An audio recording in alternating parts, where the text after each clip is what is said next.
समर्पित कर दिया जैसे कि भगवान के अलावा संसार में उनका कोई दूसरा नहीं है। अनन्य शरणागति, अनन्य शरणागति यानी कि अपने आप को सब प्रकार से प्रभु के चरणों में समर्पित उत्तरा ने किया।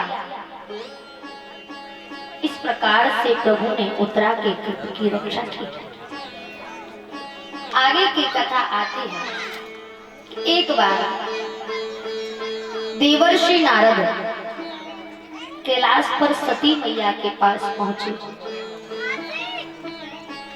जब सती मैया के पास देवर्षि नारद पहुंचते हैं तो कल देवर्षि नारद पृथ्वी पर भ्रमण कर रहे थे, ज्ञान वैराग्य का उद्धार किया। पृथ्वी पर भ्रमण करते करते बहुत दिन बीत गए। जब पृथ्वी पर भ्रमण करके देवर्षि नारद क्षीर सागर समुद्र में पहुंचे, भगवान से भेंट करी।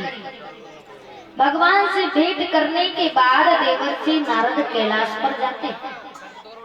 कैलाश पर भोले बाबा नहीं है, सती मैया है। सती मैया से जाकर के भेंट करी, प्रणाम किया देवर्षि नारद ने।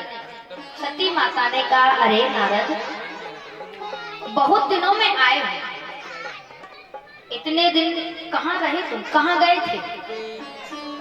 आए नहीं क्योंकि तुम नहीं आते हो तो कहीं कि हमको बात पता नहीं चलती है, न्यूज नहीं मिलती है, क्योंकि तुम ही तो हो एक डाकिया जो इधर की बात उधर करते हो, उधर की बात इधर करते हो, तो समाचार आप ही के द्वारा मिलते हैं।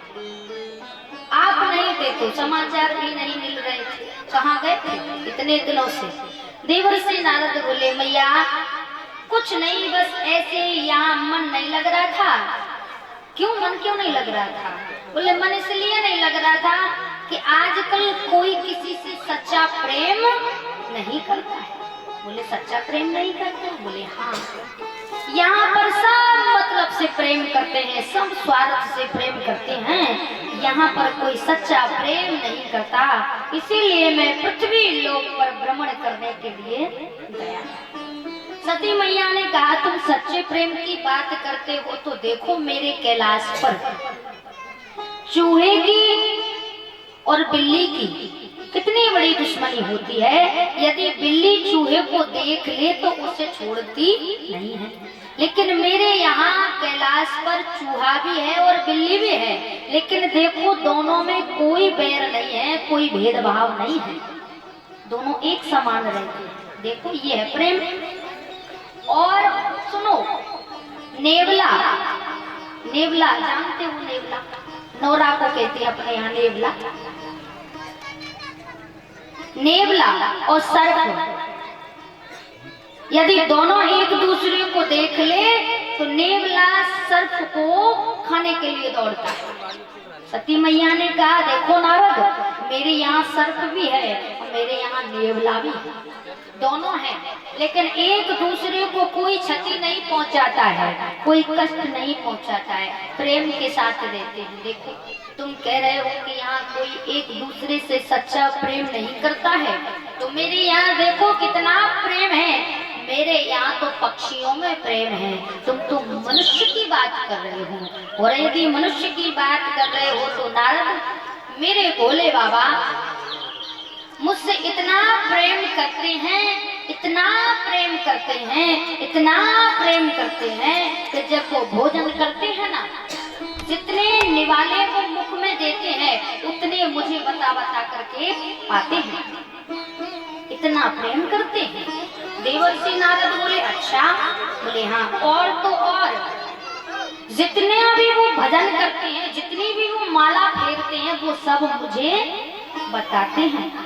मुझे बिना पूछे मेरे स्वामी कोई कार्य नहीं करते, मुझसे कोई भी छल कपट नहीं रखते हैं। मेरे भोले बाबा भी मुझसे सच्चा प्रेम करते हैं, और तुम कह रहे हो कि यहाँ कोई सच्चा प्रेम करता ही नहीं है। देवर्षि नारद ने कहा, अच्छा ऐसी बात है मैया? बोले हाँ। देवर्षि नारद बोले, इस बात को मैं नहीं मानता, कि कोई किसी से सच्चा प्रेम करता है। आप कह रही हो कि भोले बाबा आपसे सच्चा प्रेम करते हैं, तो फिर आपको भोले बाबा ने एक बात तो बताई होगी। बोले क्या? सच्चा प्रेम करते हैं ना, और सच्चा प्रेम तो उसी को कहते हैं जब दोनों पति पत्नी एक दूसरे से कोई भी बात को न छुपाए। ये बात तो बताई होगी भोले बाबा ने भैया। बोले कौन सी? बोले जो भोले बाबा के गले में नरमुंडों की माला है वो किसकी है? सती मैया बोली ओ।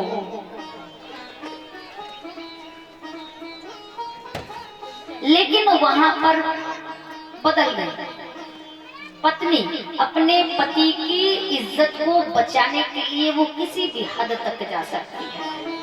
खुद भले ही वो बेइज्जती करे वो अलग है, यदि कोई दूसरा व्यक्ति करे, दूसरे व्यक्ति के सामने उसकी निंदा हो तो सहन नहीं कर सकती। ये बहुत अच्छी चतुराई है उनकी। जब देवर्षि नारद ने कहा ये बात तो तुम्हें पता होगी, बोले हाँ हाँ, जबकि भोले बाबा ने बताया नहीं है किसकी माला है, किसके नरमुंडों की माला है। लेकिन यहाँ पर देवर्षि नारद के आगे अपने पति की बात को ढकने के लिए सती माता ने कह दिया नहीं नहीं देवर्षि नारद, मुझे स्वामी ने बताया तो था कि ये माला किसके नरमुंडों की है, लेकिन मुझे याद बात पलट दी, ढक ली बात को, मुझे याद भूल गई। देवर्षि नारद बोले वो तो मैं जानता हूँ कि तुम्हें बताई है कि नहीं बताई है। अब अपने पति की बात को, पक्ष को तुम रखना चाहती हो देवी, तो वो बात अलग है। इतना कह करके वो देवर्षि नारद चल दिए।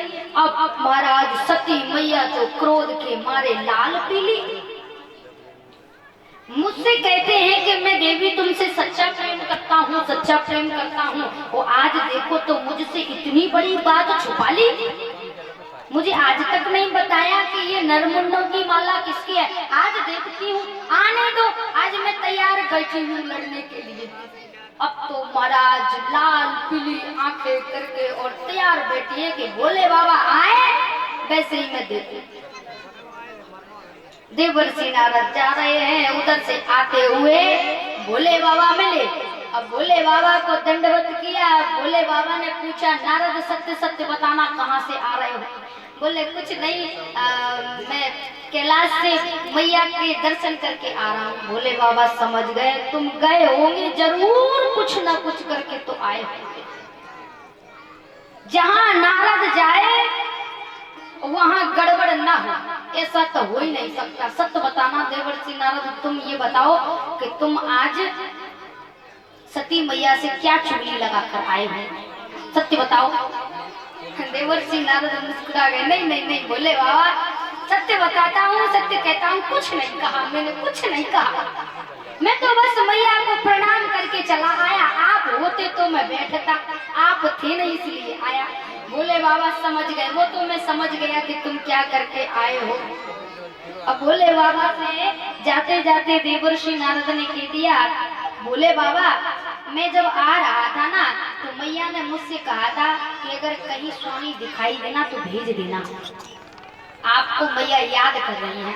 भोले बाबा कहने लगे हाँ याद तो हमको किया ही जा रहा होगा, क्योंकि तुम जो आ रहे हो वहां से तुम कुछ ना कुछ आग लगा करके तो आए होंगे, खाली तो तुम आ नहीं सकते। देवर्षि नारद मुस्कुरा करके और चल दिए। अब भोले बाबा तो वहीं सरेंडर हो गए महाराज रास्ते में ही।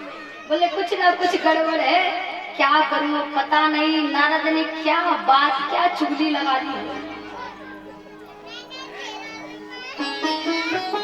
गाने वाला व्यक्ति अपने सुर से भटक जाएगा एक चोट, नदी का तैरने वाला वो भटक सकता है, लेकिन चुगली के लगाने से कभी नहीं भटक सकता।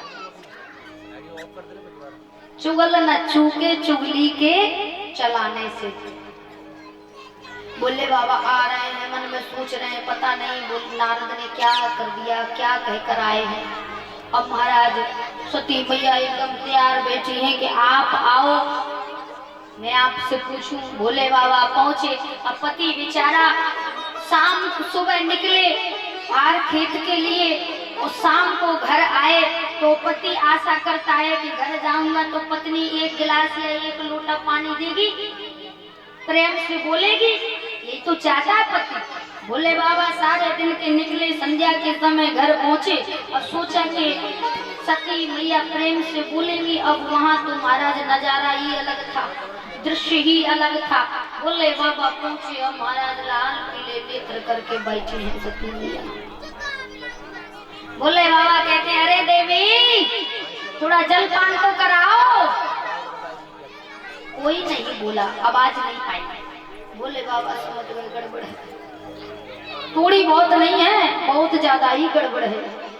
फिर आवाज लगाई, अरे देवी सुनती हो, जरा जलपान कराओ। कोई आवाज नहीं आई। तीसरी आवाज फिर लगाई, अरे देवी थोड़ा जलपान तो कराओ। कोई आवाज नहीं आई। भोले बाबा बोले दाल में कुछ काला नहीं है, दाल ही काली नजर आ रही है, क्या करें। उठ करके गए, देवी बैठी है। भोले बाबा ने हाथ लगाया सती मैया को, थोड़ा सा हाथ लगा के कहा देवी क्या बात है। सती मैया कहती है दूर रहना, हाथ मत लगाना बिल्कुल। भोले बाबा बोले अरे ये तो गड़बड़ है बहुत ज्यादा। भोले बाबा ने फिर कहा, सिर पे हाथ फेर के कहा देवी क्या बात है, दूर खड़े रहो, बिल्कुल मत बोलना। भोले बाबा बोले जब तक तुम बात मुझे बताओगी नहीं तब तक उस बात